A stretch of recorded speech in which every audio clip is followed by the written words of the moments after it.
ஏழைக்கு மாவும் கிடைக்க வேண்டும் என்று எங்கும் வரைந்த பரம்பரையான விக்கிர விநாயகரை வேண்டி பிரார்த்தனை செய்வதிலே மகிழ்ச்சி அடைகிறேன். சகோதரர்களே, தாய்மார்களே, இந்து மதம் நமக்கு சொல்வதெல்லாம் மாதா, பிதா, குரு, தெய்வம் என்று சொல்கிறார்கள்.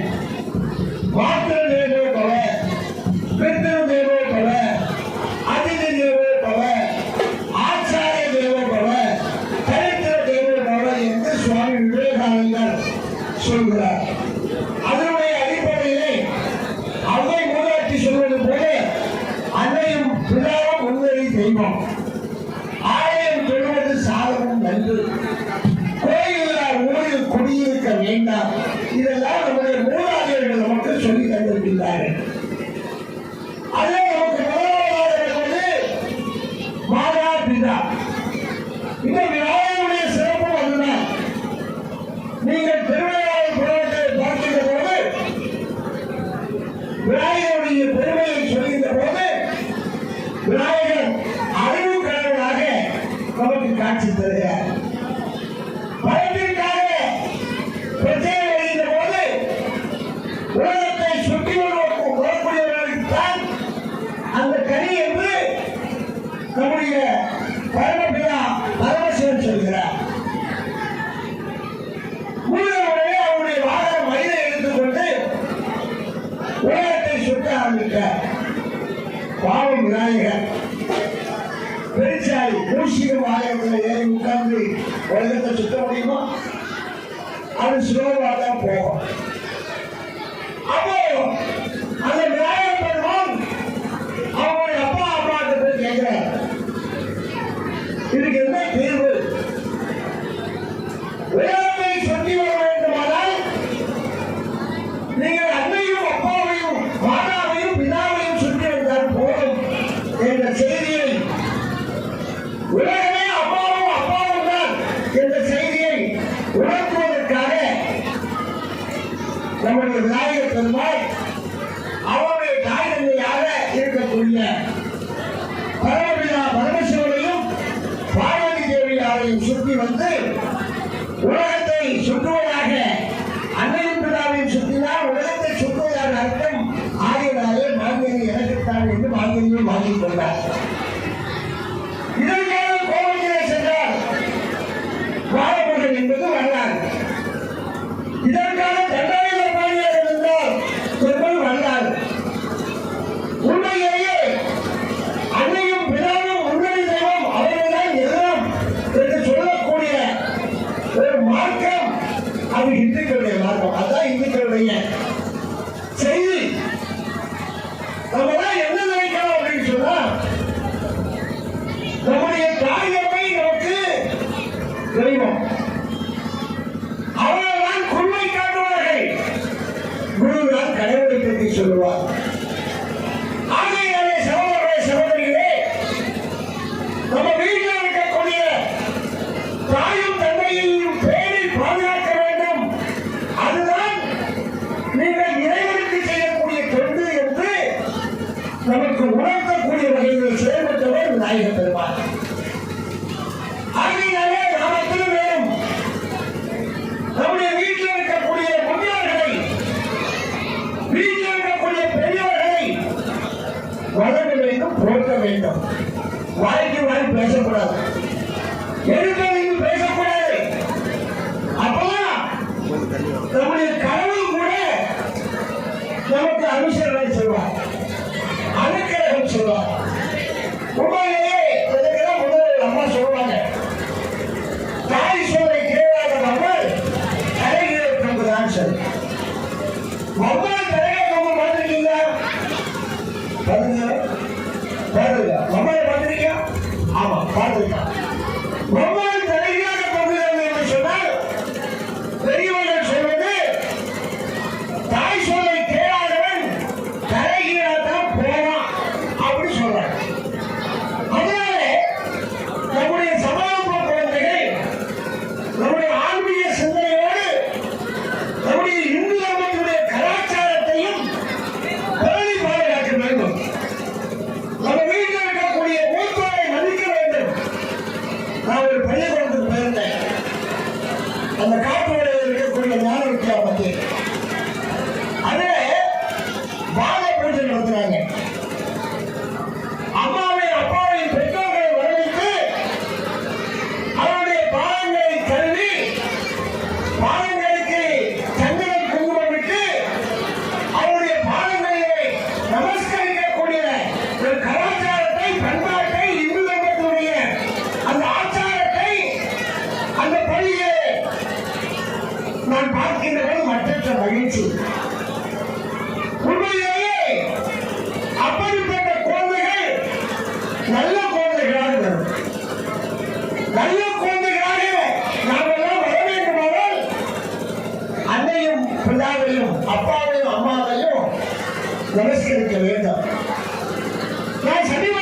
நமஸ்கரித்த பிறகுதான் நான் ஆகாரம் சாப்பிடுவேன்.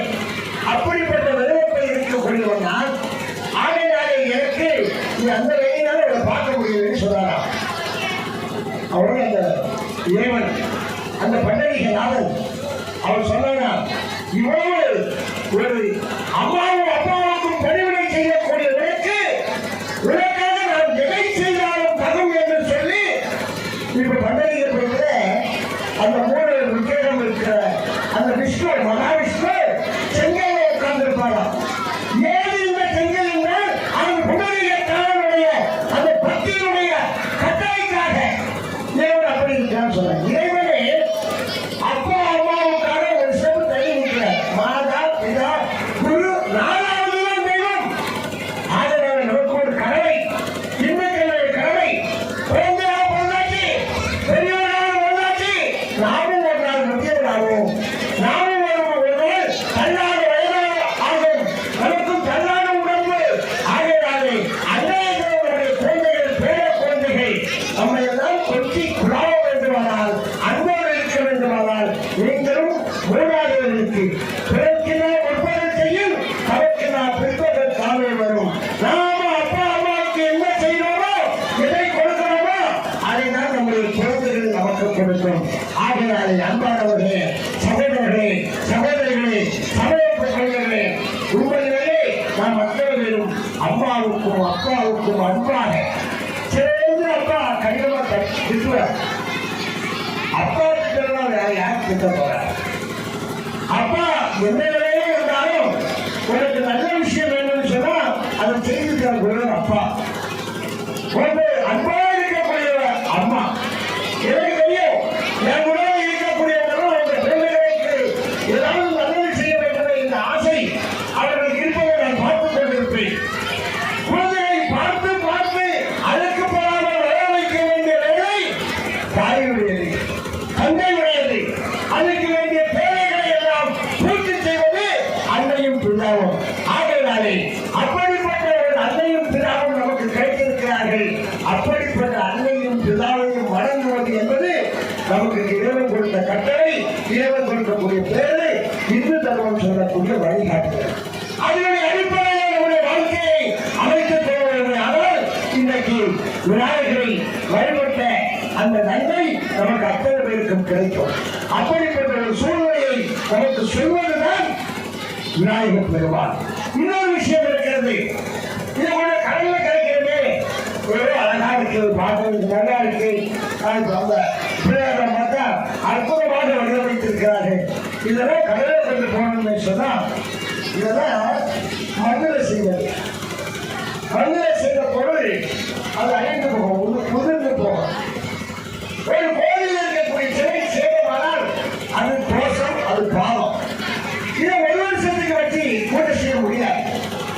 ஒரு விழா காலத்திற்காக எளிமையாக முடிப்பதற்காக மண்ணால் செய்யப்பட்ட விநாயகரை நாம் வைத்து வழிபடுகிறோம். நம்முடைய வழிபடுவது, நம்ம வீட்டில் வைத்து பூஜை செய்வது, வீட்டில் குடி வைத்து பூஜை செய்வது, நம்முடைய பாவங்கள் எல்லாம், நம்முடைய விலைகளை எல்லாம் வாங்கிக் கொள்ளும் விநாயகரை, எங்களை பாவத்திலிருந்து விடுவித்து அழும் விநாயகரை, எங்களுடைய துன்பங்களை எல்லாம் பெற்றுக்கொள்ளும் விநாயகரை, துன்பங்களை நீக்கி எங்களுக்கு இன்பங்களை மட்டுமே கொடுக்கும் விநாயகரை, எங்களுக்கு நல்ல புத்தியை தாருங்கள், எங்களுக்கு நல்ல பக்தியை தாருங்கள், எங்களுக்கு தேசத்தின் மீது பக்தியை தாருங்கள். பக்தி, புத்தி, தேச பக்தி இவற்றில் தாருங்கள் என்ற சிந்தனையோடு நாம் பிரார்த்தனை செய்கிற போது நம்முடைய வினைகளை எல்லாம் பற்றி, நம்முடைய விக்கிரங்கள் இடையூறுகளை எல்லாம் அகற்றி, நமக்கு துன்பத்தை எல்லாம் அமல் வாங்கிக் கொண்டு கடலிலே கிடைக்கிறோம். இப்ப கிடைக்கிறது பிள்ளையார் இல்லை, பிள்ளையார் பெற்றுக்கொண்ட நம்முடைய துன்பங்களை, பிள்ளையார் பெற்றுக்கொண்ட நம்முடைய துயரங்களை, பிள்ளையார் நம்மளுக்கு துன்பங்களையும் துயரங்களை பெற்றுக்கொண்டு நமக்கு இன்பத்தை, அன்பை, அரவணைப்பை, ஆசையை, ஐஸ்வர்யத்தை தர வேண்டும் என்ற பிரார்த்தனையோடு நம்ம கடலை கடக்க வேண்டும் என்று நேரத்தில் சொல்வதே மற்ற மகிழ்ச்சி. அருமையான சகோதரர்களே, சகோதரிகளே, கடல் இதைதான் ரமோடியா தூக்கி தொடர்ந்தது. நம்ம தான் அரசாங்கத்தில் சொன்னோம், கஷ்டமாக்கு வேற ஏதாவது இடம் பார்க்கணுமான்னு சொல்லி. நம்முடைய அரசு அதிகாரிகள், காவல்துறை அதிகாரிகள் அதெல்லாம் வேண்டாம், அன்றைக்கு நாங்கள் திறந்து விடுவோம் என்று சொன்னார்கள். இருந்தாலும் கடல் அதே ரொம்ப மோசமா இருக்கு. இந்த கடல் மணலாம் இப்போ வந்தது இல்லை. இந்த கோயில ஆடி மாதம் நடக்கும் போது இங்க மண்ணெல்லாம் அப்புறப்படுறாங்க. அப்படிப்பட்ட ஒரு சூழல் இருக்கு. கடலடிப்பை தடுக்க இங்கே அந்த தடுப்பணைகளை அமைக்க வேண்டும் என்பது நம்முடைய கோரிக்கை. வரக்கூடிய காலகட்டத்திலே கடல் அடிப்பை தடுப்பதற்காக இங்கே தடுப்பு சூழல் கட்ட வேண்டும் என்ற கோரிக்கையை அரசாங்கம் நிறைவேற்றும். அதுக்காக நம்முடைய எம்எல்ஏக்களை நம்ம சொல்லியிருக்கோம். இது செந்தில் கவர்மெண்ட் செய்ய வேண்டிய ப்ராஜெக்ட். அதனால அதையும் நம்ம சொல்லி நேற்று நாங்கள் மேலே பேசும்போது கூட சொன்னோம். சேர்த்தவரை நம்முடைய திருக்குறிச்சி பீச்சு, நம்ம நெல்லையா பீச்சு, 1000 நாள் துறைமுகம் உண்மைக்குதான் நமக்கு சொந்தமாக இடம். மற்ற இடத்துல விசந்தம் இருந்தான் நம்ம உள்ள போக மாட்டோம். ஒரு எந்த இருந்துருவா கடல் எனக்குத்தான் சொந்தம்பா, கடற்கரையும் எனக்கு சொந்தம், கடலும் எனக்குத்தான் சொந்தம் அப்படி சொல்லுவான். ஆனா நமக்கு இருக்கக்கூடிய ஒரே இடம் 1000 நாள் துறைமுகம் தான். என்ன அளவில் இருந்தாலும் இது பாதுகாப்பாக வைக்க வேண்டியது நம்முடைய கடமை. கடலுக்குள்ள இறங்கி எங்களுடைய நியாயங்களை கணிக்கலாம். நம்ம நண்பர்கள் எல்லாம் என்ன செய்வாங்க, அதுக்கு உதவி செய்வாங்க. அவங்கள்ட்ட நீங்க கொடுத்து விநாயகரை கடலிலே அர்ப்பணம் விட்டா போதும். அதுக்காக தூக்கி எறியாதுங்க. அது நமக்கு கஷ்டமா இருக்கும். கடல் தண்ணி கண்டோட பயந்து கடல் தண்ணி கண்டோட பயந்து தூக்கி போடுறது. அந்த பக்கத்தை வந்து கடலை வச்சுக்குவாங்க. கடல் அதை அரவணைத்துக் கொள்ளும். கடல் எல்லாவற்றையும் அரவணைத்துக் கொள்ளக்கூடிய பக்குவம் உள்ளது. ஆகையினாலே அந்த நிலையை சிறப்பாக நடத்துவதற்கான ஏற்பாடுகளை செய்து நம்முடைய ஆலய நிர்வாகத்திற்கும் அயலாளர் இன்பராசனுடைய நிர்வாகிகளுக்கும் 1000 கோடி நன்றிகளை சொல்லி வாழ்த்து விடைபெறுகிறேன். வாழ்க பாரதம், வந்தே பாரதம். நம்முடைய ஆசிரியர் பிறந்தகள் எனக்கு தமிழாசிரியர் படிக்கக்கூடிய காலகட்டத்தில் சிறப்பு சார் அவங்க, நம்முடைய பூச்சிக்காலை சேர்ந்தவங்க ராஜசேகர் சார் வந்து நம்முடைய கைவர்கள் மூத்தவர்களாக இருக்காங்க. அவங்க நம்முடைய ஏழை ஹையர் செகண்டரி ஸ்கூல்ல தமிழாசிரியர்களாக பணியாற்றியவர்கள். டியூஷன் சென்டர்லாம் வைத்து அநேக மாணவர்களை உயர்கல்விக்கு உயர் பதவியை அமைக்கிய பெருமகன் இவர் சுபாஷ் சந்திரபோஸ். அவங்க கபடி பிளேயர், கபடி வீரர் வேலை பார்த்தீங்கன்னா வீரர் வேலை பார்த்தாங்க. கபடி சங்கத்தை மிகப்பெரிய உயர்த்த பொறுப்பிலிருந்து நம்மளே போகுது. இந்த கபடிபுரம் பக்கத்தில் இருக்கக்கூடிய தெற்குறிச்சி, ஆலக்கரை, முருங்கவரை இங்கே இருக்கக்கூடிய சகோதரர்களெல்லாம் அரசு வேலை செய்வதற்காக உடல் பயிற்சியின் மூலமாக உடல் கல்வியை சொல்லி கபடியை சொல்லி அந்த விளையாட்டு வீரர்களை உருவாக்கிய பெருமகனார் அவருடைய சுபாஷ் சந்திரபோஸ். இவங்கதான் இந்த ஆலயத்துடைய நிர்வாகிகளாக இருந்து நமக்கெல்லாம் வாழ்த்துக்களை சொல்லிக் கொண்டிருப்பது உண்மையிலே மக்களுக்கு மகிழ்ச்சி. நன்றி, வணக்கம்.